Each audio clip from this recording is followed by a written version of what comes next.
을 부르셔서 하나님의 귀한 말씀을 전하게 하여 주셨음에 감사드립니다. 하나님, 저의 연약하고 부족함을 아시오니 주의 성령으로 충만케 하여 주셔서 성령의 이끄심 따라 성령의 힘과 능력으로 하나님의 정미로운 말씀을 하나님의 사랑하시는 백성들에게 전하게 하옵소서. 우리 주님 예수 그리스도 이름으로 기도합나이다. 아멘. 여러분 반갑습니다. 네, 그동안 평안하셨습니까? 네, 할렐루야. 네, 저와 여러분은 지난 2시간, 지난 주간은 아니고요. 지난 2시간 동안에 복음은 결코 멈추지 않는다는 그 역동적인 소망과 그리고 또 복음은 견고하게, 사랑은 유연하게 하는 그런 신앙의 지혜를 나누었습니다. 여러분 요거는 꼭 기억해 주시면 좋겠습니다. 그 제목. 네. 이제 오늘부터 우리는 그 멈추지 않는 복음을 로마서의 말씀에서 살펴보고자 합니다.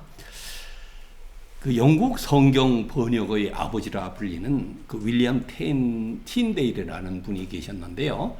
그분은 로마서를 가리켜 이렇게 고백했습니다.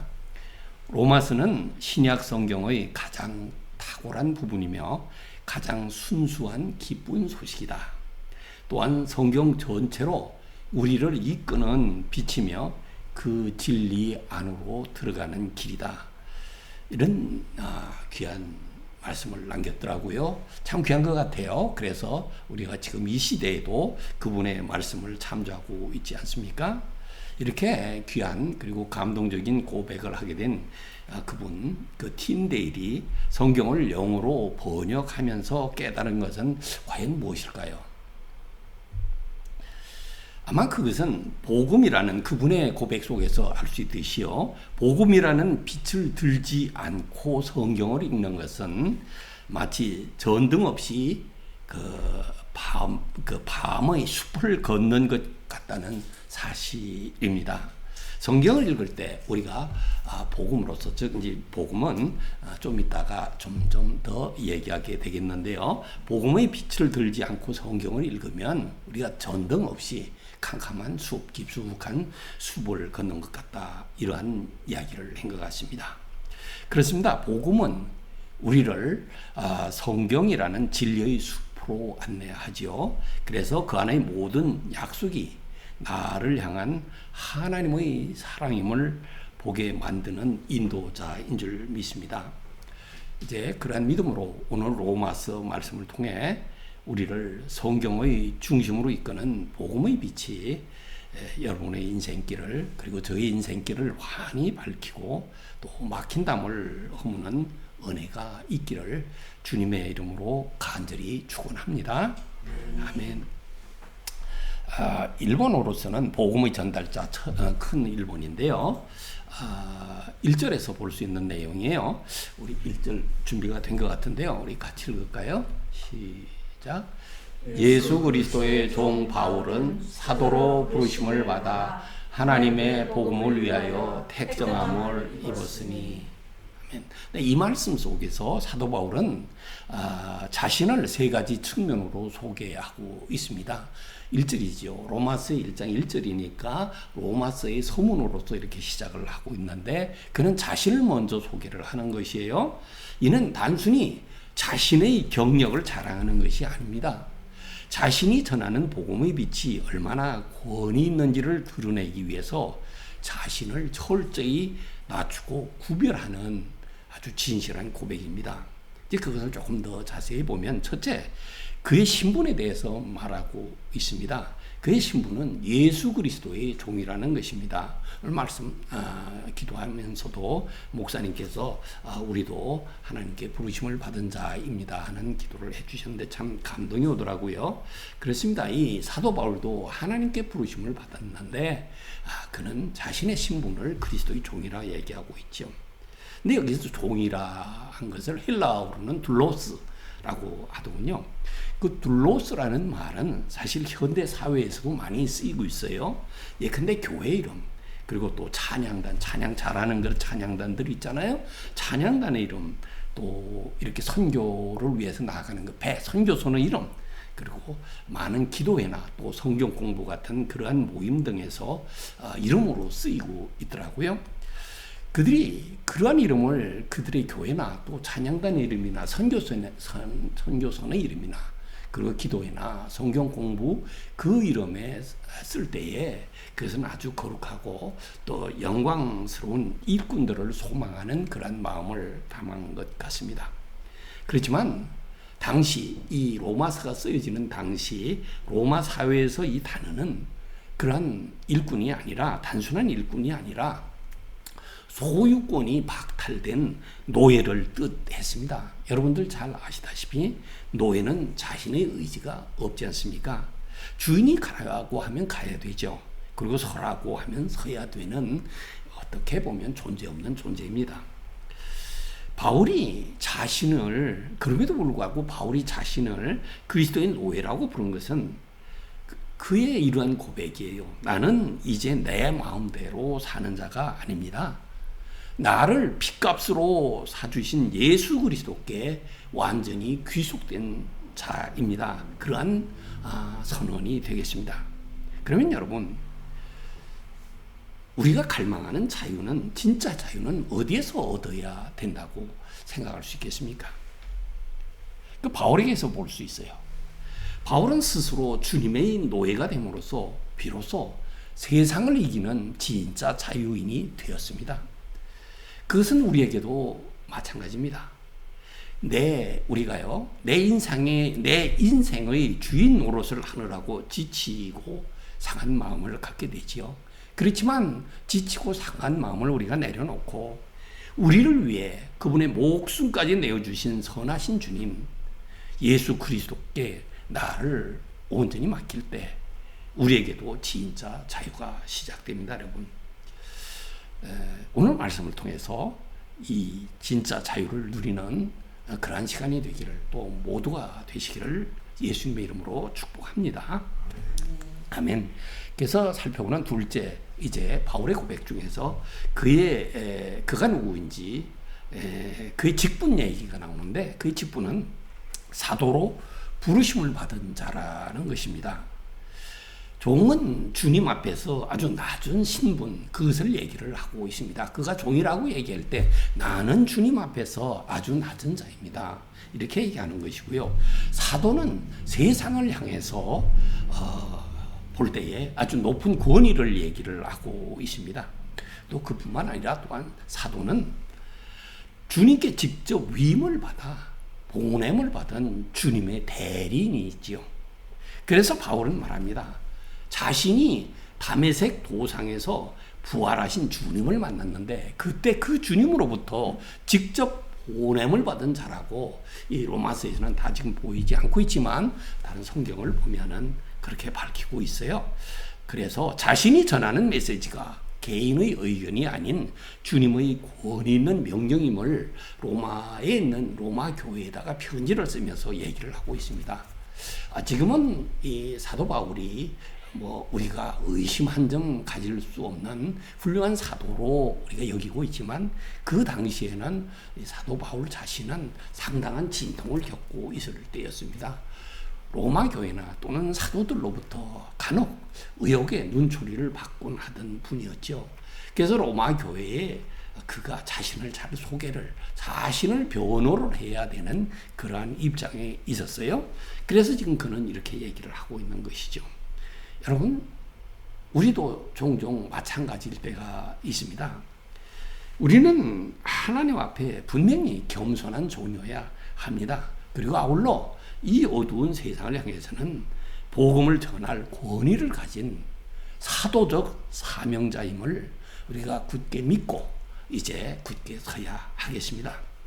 우리가 이러한 겸손과 또 권위, 그러한 균형을 바로 가질 때 복음의 빛을 받은 우리의 정체성을 나타낼 수 있을 줄 믿습니다. 이러한 정체성을 회복할 때 그야말로 우리 삶의 자리가 빛나기 시작할 거예요. 그래서 이제 셋째, 그러한 측면에서 사명을 지금 사도 바울은 또 얘기를 하고 있습니다. 그는 그의 사명에 대해서 말할 때 하나님의 복음을 위해서 그가 택정함을 받은 자, 택정함을 입은 자라고 얘기를 하고 있지요. 여기에서 택정함을 입었다는 말은 따로 떼어놓았다, 또 거룩하게 구별되었다 하는 뜻이 됩니다. 바울은 그의 편지를 이곳저곳 많은 교회에 쓰면서 자신이 태어나기 전부터, 그리고 다메섹에서 부활하신 주님을 만날 때부터 오직 복음이라는 단 하나의 목적을 위해서 하나님에 의해 특별히 구별된 인생임을, 택정함을 입은 인생임을 고백하고 있는 것입니다. 그래서 그가 이러한 고백을 하게 되는 순간부터 그는 이제 그의 모든 삶의 에너지와 열정이 모든 것을 오직 복음이라는 한 곳으로, 한 점으로 수렴하고 맞추고 있는 것이죠. 바울뿐만 아닙니다. 여러분들에게도 택정함을 받은 인생, 그리고 구별된 인생, 그것을 인식할 때 여러분들의 인생은 참 아름답고 귀하고 거룩하고 영광스러운 것을 알게 될 것입니다. 아멘. 그렇게 되면 우리는 세상의 유행과 가치관에 휩쓸리지 않습니다. 그래서 하나님이 내게 주신 그 거룩한 목적을 위해서 나를 띄워놓는 결단을 할 수 있을고요. 그렇게 할 때 우리의 삶은 점점 빛나게 될 줄 믿습니다. 그것이 아마도 하나님께서 예비교회를 세우신 목적이지 않나 그런 생각을 해봅니다. 왜냐하면 예수님의 빛이 빛나는 교회, 예수님의 빛을 비추고자 하는 교회 아닙니까? 그러한 여러분들 교회의 이름, 또 교회에 속한 여러분들의 그러한 정체성도 기억하시면서 늘 하나님 앞에서 감사하며 기뻐하며 사시기를 예수님의 이름으로 부탁합니다. 아멘. 아멘. 네, 이제 두 번째 그 복음의 기원이 또 말씀에 나오는데요. 1, 2절에서 볼 수 있어요. 그것은 성경의 약속을 완성하는 하나님의 빈 이야기인데, 이것을 때 바울은 거기에 나오는 복음을 하나님의 복음이라고 정의합니다. 하나님의 복음이요. 이 정의는요, 복음이 어디서 왔으며 또한 어떠한 근거를 가지고 있는지를 명확하게 해주고 있습니다. 그것을 얘기하고자 하는 것이 바울의 의도입니다. 그래서 하나님의 복음이 됩니다. 거기서 보는 것은 첫째로 복음의 주인이 하나님이십니다 하는 것입니다. 여러분, 복음은 인간의 연구나 철학의 산물이 아닙니다. 물론 우리가 성경 공부 잘 해야 돼요. 날마다 성경 읽으면서 하나님의 말씀을 묵상해야 됩니다. 그렇지만 그건 우리가 노력을 해야, 그건 훈련을 해야 하는 것은 우리에게 주신 하나님의 몫이긴 하지만, 복음은 하나님으로부터 시작된 신적 권위의 메시지이다 하는 것을 꼭 기억을 하시면 좋겠습니다. 여기에서 강조해서 하나님의 복음을 얘기를 하는 이유가 있습니다. 당시 로마 사람들은 황제의 승전보나 또 황제의 생일 소식을 복음이라고 불렀습니다. 그리고 황제가 세상을 구원하고 평화를 줄 것이라 믿었습니다. 그래서 팍스 로마나 이런 얘기도 있었지요. 그러한 그들에게 바울은 아주 진지하고 또 단호하게 이 복음에 대해 선포하고 있습니다. 진짜 세상을 구원할 기쁜 소식의 주인은 로마 황제가 아닙니다. 오직 하나님이십니다. 이것을 얘기하고 있는 것이지요. 이렇게 성경을 읽다 보면 바울이 말한 그 복음에 대한 것 중에 이렇게 하나님의 복음이라는 얘기도 나오고, 나의 복음, 내 복음이라는 얘기도 다른 곳, 아마 갈라디아에서일 거예요. 이렇게 나오는데, 그것은 또 무슨 얘기냐면 내 복음이 그 바울이 전하는 하나님의 복음을 얘기하고 있는 것입니다. 왜냐하면 그 당시에 유대인의 복음이 있었죠. 어떤 복음이냐면 우리 지난번에 나누었듯이 할례와 율법을 지켜야 예수 그리스도가 주시는 복음, 구원을 받을 수 있습니다 하는 그러한 복음 이야기가 있었습니다. 그러나 그때 바울은 말합니다. 그것은 아닙니다. 내가 전하는 하나님의 복음이어야 합니다 하는 것 있다 하는 것도 기억해 주시면 좋겠습니다. 이제 이 말씀에서 1, 2절에서 보는 둘째는 복음은 성경의 약속이 성취된 것이라는 것입니다. 우리 2절이 같이 있나요? 2절 네, 같이 읽을까요? 이 복음은 하나님이 선지자들을 통하여 그의 아들에 관하여 성경에 미리 약속하신 것이라. 아멘. 네, 여기에서 지금 성경에 미리 약속하신 것이라 하고 있지 않습니까? 맞습니다. 복음은 어느 날 갑자기 어떤 기획상품 것처럼 나타난 것이 아닙니다. 창세기에서 아브라함에게 약속하신 복, 그리고 출애굽의 구원, 우리 잘 알잖아요. 그리고 다윗에게 주신 언약이 있지 않습니까? 그뿐만이 아닙니다. 이게 복된 이야기들인데요. 이사야와 예레미야 선지자 같은 분들을 통해서 그들은 고통 속에 외칩니다. 메시아를 주십시오. 메시아가 오실 것입니다. 그러한 메시아에 대한 선포가 또 간절한 소망이 있었는데 그러한 약속이 마침내 예수 그리스도 안에서 성취된 것입니다. 이것을 얘기하는 것이 성경 아닙니까? 그 성경 66권, 신구약 성경 66권. 그런데 이것은 아주 수만 조각의 퍼즐과 같아요. 이렇게 간단히 말씀을 드렸지만 아브라함과 출애굽과 다윗과 이사야와 예레미야 이런 것들로 간단히 여러분들에게 저는 말씀을 드리고 있지만, 그러나 66권에서 말하는 구원의 메시지는, 하나님의 사랑은 그야말로 수만 조각의 퍼즐과도 같습니다. 예컨대 이렇습니다. 구약의 제사제도 있죠. 또 성막의 기구들이 있습니다. 그리고 선지자들의 눈물 섞인 예언들은 그 자체들만을 볼 때 파편처럼 보입니다. 조각조각처럼 보입니다. 그러나 예수 그리스도라는 복음의 빛이 비치면 이 모든 파편이 하나로 모여집니다. 그래서 하나님의 구원 계획이라는 완벽한 그림을 완성하게 되는 것이죠. 그래서 우리는 이렇게 얘기할 수 있습니다. 복음은 우리를 성경의 숲으로 안내하여 그 안의 모든 말씀이 나를 향한 하나님의 사랑임을 깨닫게 합니다. 이렇게 얘기할 수 있지 않겠습니까? 그렇습니다. 우리가 복음이라는 안내자를 따라서 성경으로 들어갈 때 모든 구절은 나를 살리는 생명의 양식이 됩니다.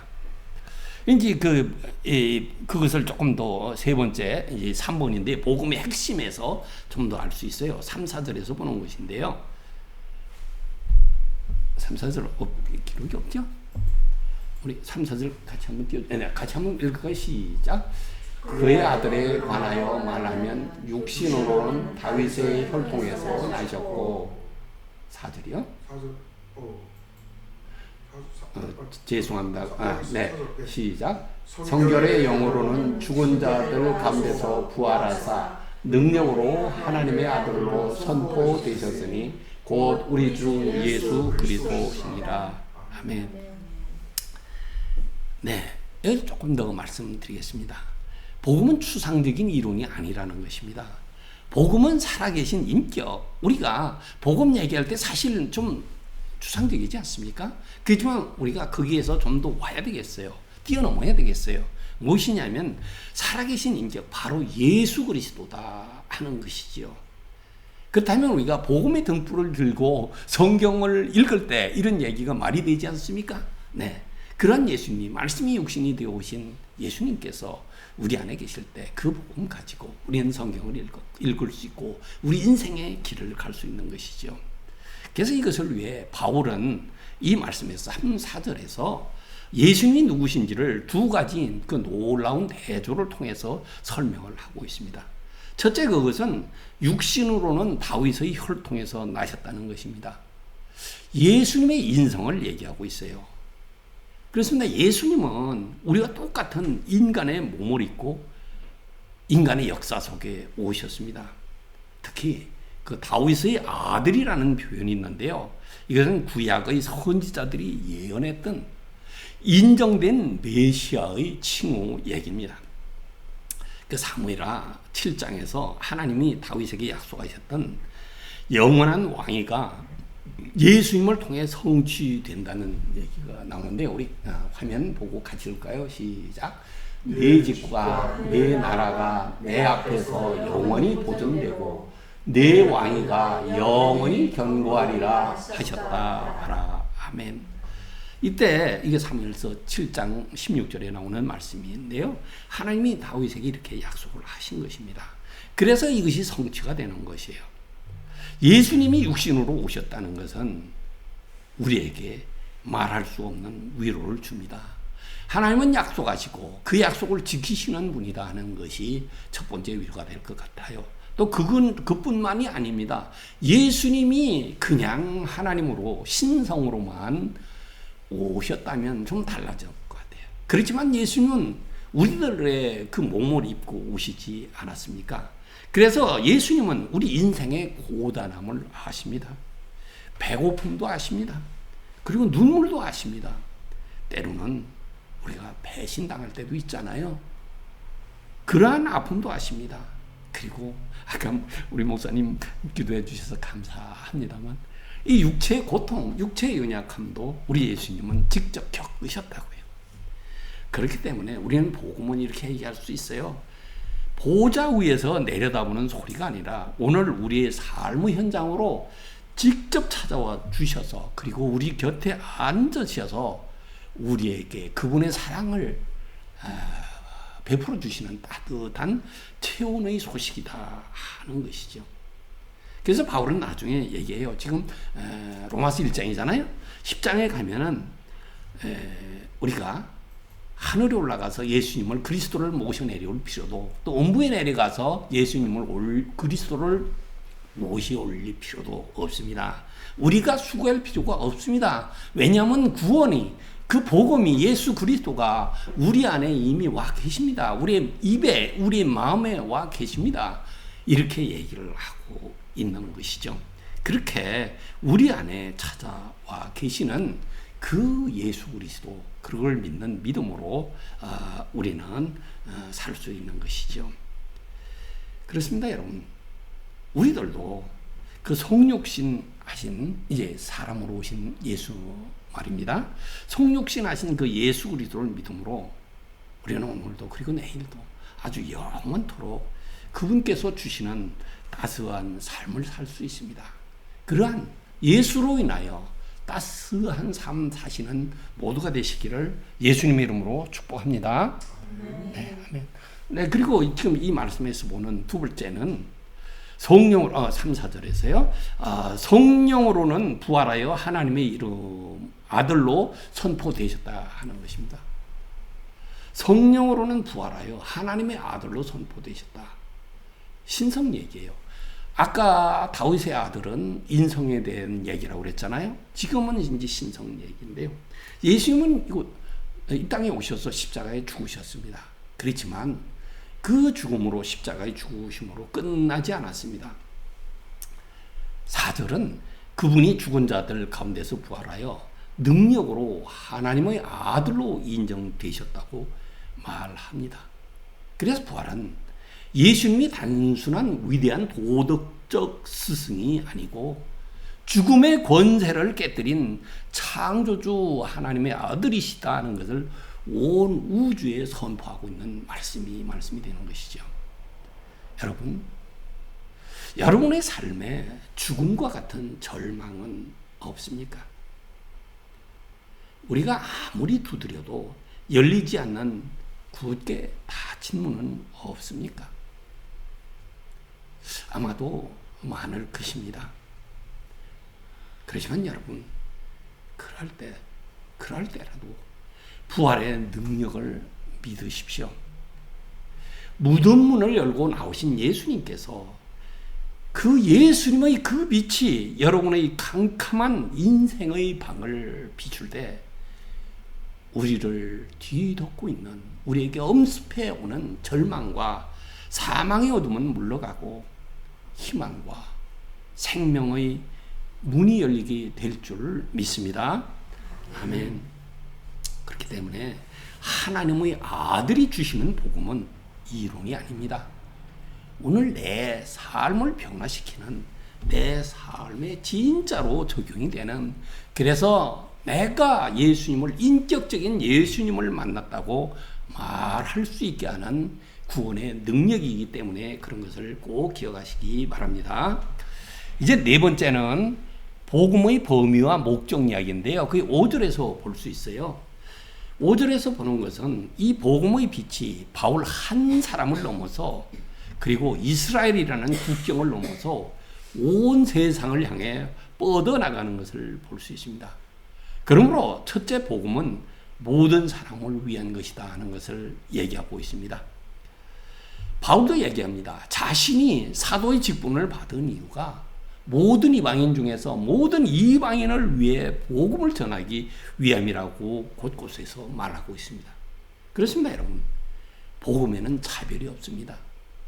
유대인이나 헬라인이나 배운 자나 못 배운 자나 상관없이 누구든지 이 빛 앞으로 나오면 구원을 얻습니다. 아마 여러분들도 경험이 있을 거예요. 저는 이 배운 자나 못 배운 자나 상관없이 하는 얘기를 전할 때마다 제 어머니 생각이 납니다. 제 어머니는 무학자셨어요. 결자를 전혀 모르셨어요. 옛날에 5.16 때 야학인가요? 그런 거를 할 때 보면 제 어머니 다녀오셔가지고 너는 나를 알지만 나는 너를 모르겠구나 이런 말씀을 하지. 이 책을 펴놓고 너는 나를 알지만 나는 너를 모르겠구나 이런 말씀을 하시던 분이에요.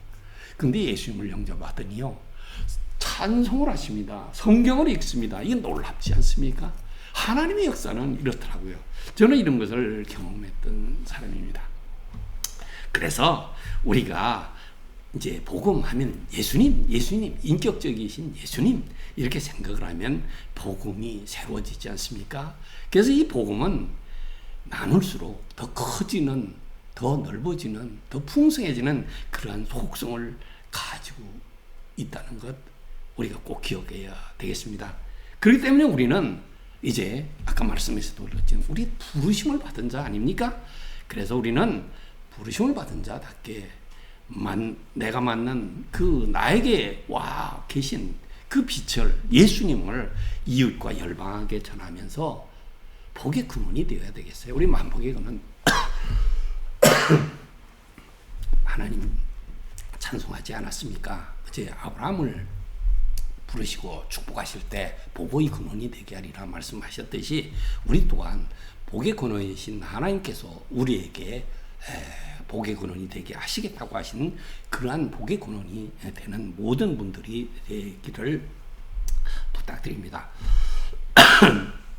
그리고 둘째, 복음의 목적은 믿음의 순종이다 하는 것을 나누고 싶습니다.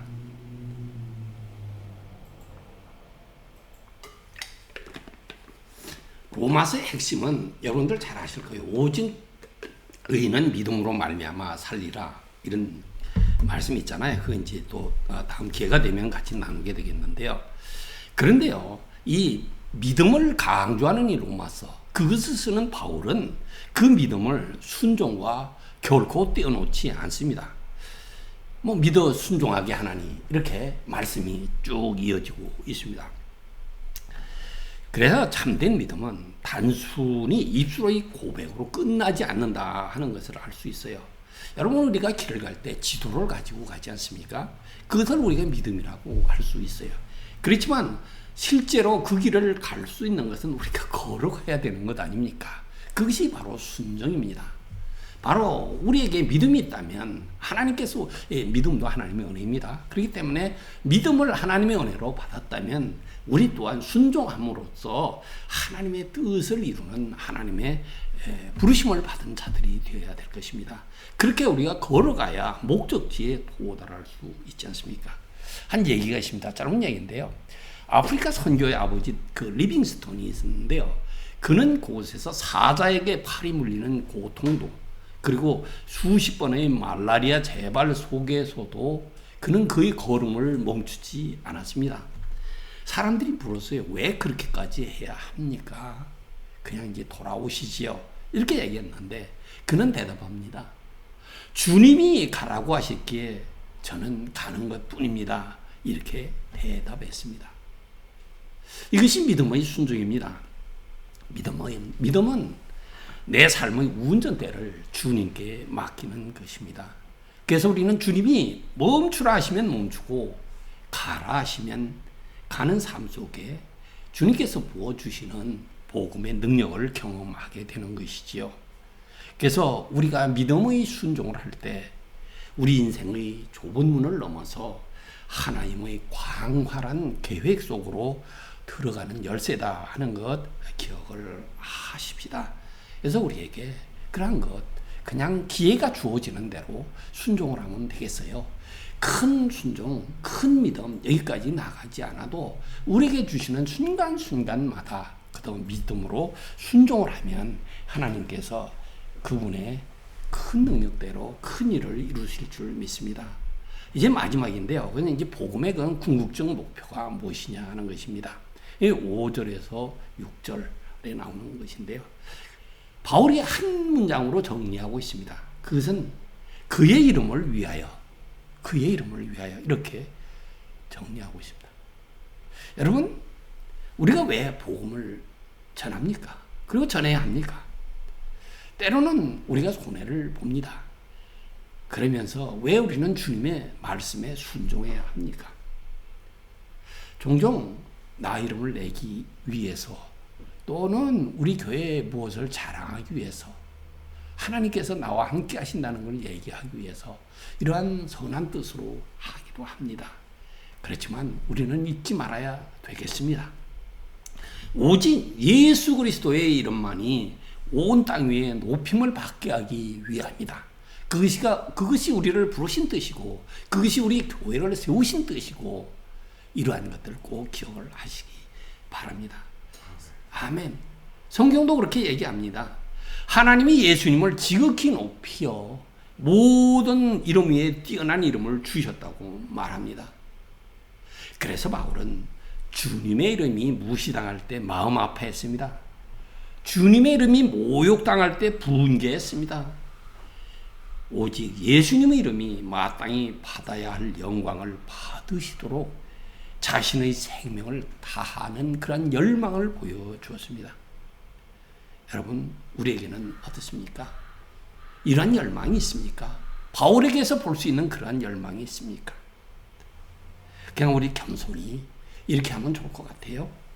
주님이시여, 제가 그저 내 나라, 내 교회, 내 명예를 생각하는 그런 유혹에 빠지곤 하는데요. 그렇지만 저를 이끌어 주십시오. 저를 통하여서도 오직 예수님의 이름만 빛나게 해 주십시오. 이렇게 기도하는 저와 여러분들이 되기를 소원합니다. 아멘. 네, 그렇습니다. 이러한 고백이 우리의 진짜 열망이 되어야 하겠습니다. 그래서 복음의 마지막 목적지가 바로 주님의 영광이라는 그 진리를 끝까지 지켜나가는 저와 여러분이 되기를 간절히 소원합니다. 이제 말씀을 맺겠습니다. 복음은 하나님으로부터 시작되어 성경의 모든 약속을 성취하시며 우리에게 오신 예수 그리스도라는 위대한 빛입니다. 그 빛은 우리를 성경의 깊은 진리 속으로 인도하지요. 그리고 동시에 우리 인생의 막막한 길을 여는 문이 됩니다. 여러분, 오늘 여러분의 마음을 답답하게 만드는 어둠은 무엇입니까? 우리 다 같이 복음의 빛 앞으로 나아가십시다. 아멘. 제가 소개해드렸던 그 영국의 성경 번역가 틴데이를 사로잡았던 그 빛, 또 바울을 변화시켰던 그 빛이 오늘 여러분의 심령을 비추기를 소원합니다. 그 빛을 따라 성경의 보화 속으로 깊이 들어가십시다. 그리고 그 빛이 가르치는 순종의 길로 당당히 걸어 나아가십시다. 아멘. 여러분이 믿음으로 순종하며 한 걸음을 내디딜 때 하나님은 여러분 앞에 생명의 문, 은혜의 문을 활짝 열어주실 것입니다. 오직 예수 그리스도의 이름만을 위하여 살아가는 복된 인생, 그 영광스러운 빛의 자녀들로 살아가시기를 우리 주님 예수 그리스도 이름으로 간절히 축원합니다. 아멘. 기도하겠습니다. 하나님 아버지, 오늘 로마서의 첫 문을 열어주셔서 우리를 성경의 보화 속으로 인도하시는 복음의 빛을 마주하게 하시니 감사합니다. 우리가 이제껏 내 인생의 주인인 양 살아왔던 모습을 회개합니다. 바울이 고백한 것처럼 우리도 이제 우리를 핏값으로 사신 예수 그리스도의 종이 되기를 소망합니다.